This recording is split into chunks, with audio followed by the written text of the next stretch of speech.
So I just finished my 9 to 5 job, so I'm getting ready to head out to a retainer client of mine and shoot some video for him. He does kind of like custom fabricated parts for diesel trucks and like custom diesel truck mods and stuff like that. So anyways, I'm going to shoot all that for him. I know we got one truck for sure to shoot tonight, so I'm very excited for that. Be good for me. I'll be back soon. You be good. Oh, the look of despair, the sadness in his eyes. He does not like it when I leave. He's my oldest and little AC. You be good, boys, okay? I'll be back home soon. So one huge thing that I want to try to work on for 2024, besides obviously nailing more clients and getting some more continual work, is I want to try to be better about building out my network, especially videographers. So I live in the northeastern corner of Arkansas. I don't know if you've ever heard of it or not. I am only about an hour away from Memphis, Tennessee, which I'm sure most of you probably heard of that. But I'm in the northeastern corner of Arkansas. And around here, man, I just don't know of a lot of videographers. Like I can only think of like 2 or 3, like for sure around here. There's plenty of photographers. I mean, there's photographers out the wazoo in this area, especially for weddings. But when it comes to videographers, I'm struggling to really find any or meet any. So I'm really going to try to work on building out my network. If you're watching this and you know any videographers, or if you're a videographer around in this area or just in Arkansas in general, reach out to me. I'd love to connect with you and get to know you and stuff like that, and maybe take you out to lunch or something, because like I said, that's a huge goal of mine for 2024, is to just build out my network of people, because that's something I haven't been doing a great job about. It's just I always try to convince myself that I'm too busy, and I'm too busy, but I'm really not, and I need to just suck it up and start making connections and getting to know people. So we got the trusty dusty RS3 Mini, and then we'll pan over here and you can actually see my light that I was using, the Godex SO100D. Not the most powerful light in the world, but it definitely gets the job done. And then here's the truck that we were shooting, this white Dodge Ram.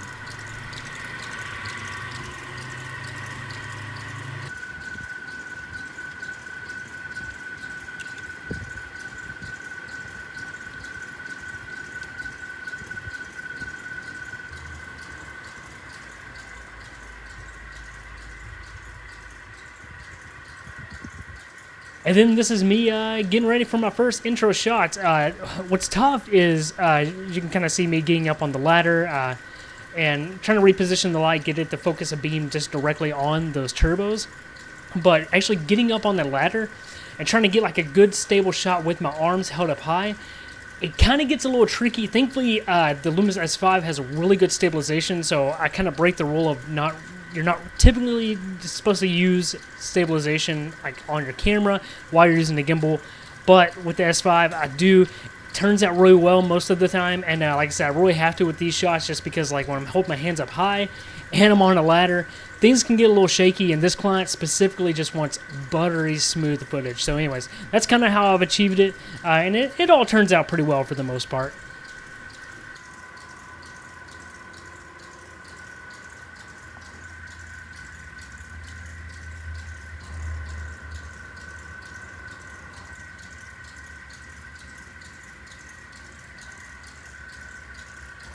Okay, so here's my setup that I had for that shoot. So this is the Lumix S5, just the Gen 1, and you'll see this camera a lot on this channel until I decide to upgrade. And I might be doing that sooner than later. I'll tell you why here in just a second.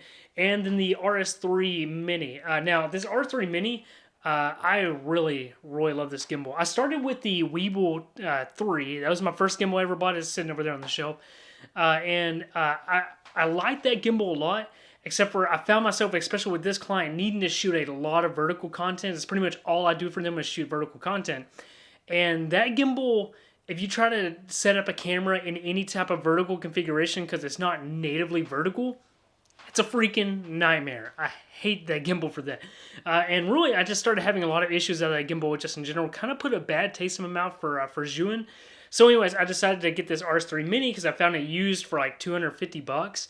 And it's natively vertical, as you can see, and it's been sick. I've really just loved this gimbal. I've had a blast with it. And I put this side handle on here from Nicey Rig, so gets a good grip right there.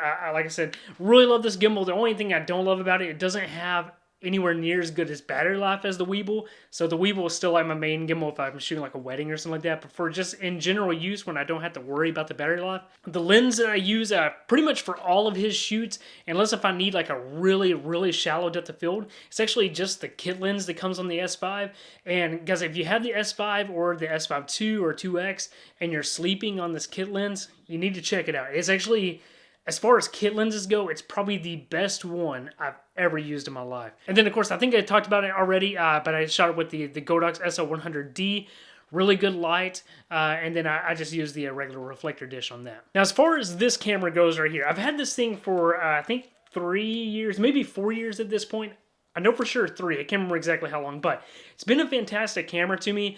But in truth, I'm starting to kind of get a little bit worried about it.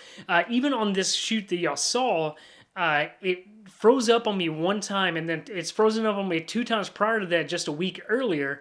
And it completely freezes up to where I can't even flip the power switch off. I had to take the battery out completely for it to turn off. So that definitely has me worried. But I did put a new firmware on here that I came out like last year sometime. I've been slow at updating the firmware on it.